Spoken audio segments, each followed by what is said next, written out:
So I was given this news yesterday, and I apologize I couldn't get to it then. But I'm here tonight, to talk about this fairly big piece of One Piece news.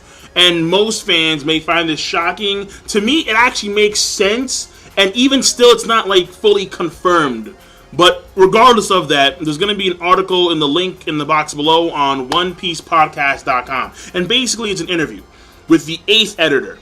Not the 1st, 2nd, 3rd, 4th, 5th, 6th, 7th. The 8th editor of One Piece. His name is Suguru Sugita. And he's being interviewed Q&A style on a show called Gold Rush. And the host is Ken Watanabe. And Ken asks Suguru a few questions, like 8 total, I think. And a few of them were very interesting, honestly. How Ichiro Oda does not plan on actually doing like another series, another long-running series after One Piece. And more or less, it's how old will Oda be after One Piece ends. How apparently him and Oda actually talked for about like 7 hours on the ending of One Piece. How Oda himself makes around like supposedly like 24 million, like US 24 million, and in Oda's mind, he wants to be what other mangaka dream to be. So being like the inspiration for all mangaka, like if like this is what happens when you make it big. Look at me, I'm Ichiro Oda, 24 mil. All right, I'm swimming in green. Like this guy, he's golden. But to One Piece fans, what I think is the most surprising in the article is what Suguru says about question number 2. And I quote, and you'll see right in front of you. How far along is the story right now, percentage-wise? And he responds, he told me, he being Oda, that the first part of the story, the part prior to the time skip, was around halfway through. That was about 60 volumes, so maybe we're at 70%. I don't think it's at 80 yet, something like that. So that right there, just 70%. Keep that in mind, because One Piece, we figure, would go on for like another, like 15 years at least. And it's true that Oda did state that the time skip was the halfway marker. But a lot of folks find that kind of, I can't say a lot of folks. I find it kind of surprising, because it's only been 3 arcs since the time skip. It's been Fishman Island, it's been Punk Hazard, and it's been Dressrosa. So you're thinking, wait, hold on a second, we're 3 arcs deep, and we're already around the 70% mark? Like, the way I see it is this. Honestly, I think it's more around, like, 65%, 62%, something like that, honestly. That's the way I see it. But when it comes from an overall time perspective, you have to realize this. Dressrosa, I shit you not, Dressrosa started in March of 2013. March of 2013. This is July of, and it's not even over yet, technically. And we're in July of 2015. Dressrosa is the longest arc in One Piece. It's been 2.5 plus years. And we're still in fucking Dressrosa. What? Bruh. What? Bruh. Like, it's been that long. And Fishman Island was about a year. And Punk Hazard, I think, was around a year too.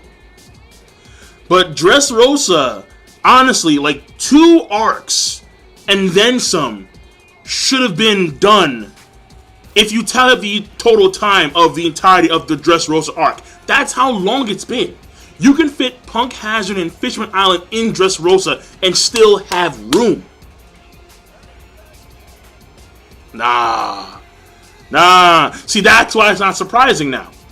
That's why when he says about 70%, maybe not 80 just yet, it's because Dressrosa is so fucking long.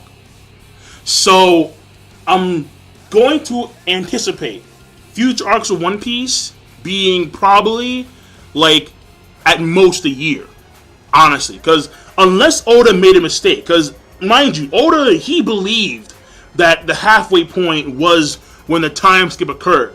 But as the story progresses forward, more or less, I'm thinking Oda may have to, add like an additional 5 years to that time frame, because there are still so many things that have to be done, and the Straw Hats aren't at the right power that they need to be in order to actually get the job done.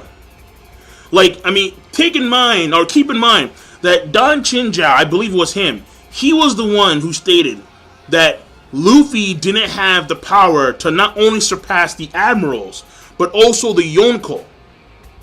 And it's true, given the fact that him and Law had a tag team in order to take down Don Flamingo, who we know is not on Yonko level, given the fact that he's scared shitless of Kaido. And Kaido probably is even the strongest Yonko.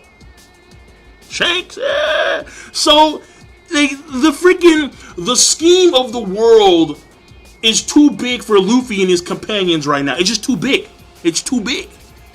So, what I think may happen is another time skip relatively soon. If Oda wants to actually make this his 7% marker, we may see another time skip relatively soon, because the Straw Hats still aren't ready.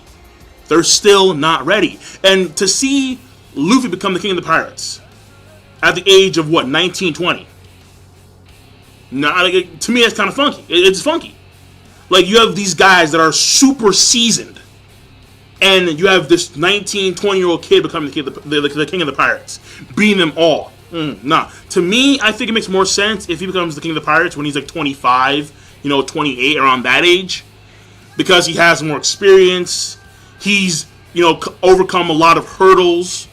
And I think at that point, if he actually trains his hockey enough, he'll be at that level of Yonko. But now, there's no way in hell. He ain't ready. He ain't ready, dog. He ain't fucking ready. So, for him to surpass Admirals, Yonko, Roger, man. Oda has to put on at least another 5 years on that timeline in order to make sure that the story ends properly. That's the way I see it, but that's my thoughts. So, let me know what you guys and gals think about this news. Are you super shocked? Is it not that surprising? To me, I'm not that shocked, but I think Oda made a mistake when it came to the initial expectations of time. I think that he has to clock on a few more years, honestly, and that's it. So, King Lightning, rate the video, comment, subscribe as always. Peace. Have a nice goddamn day.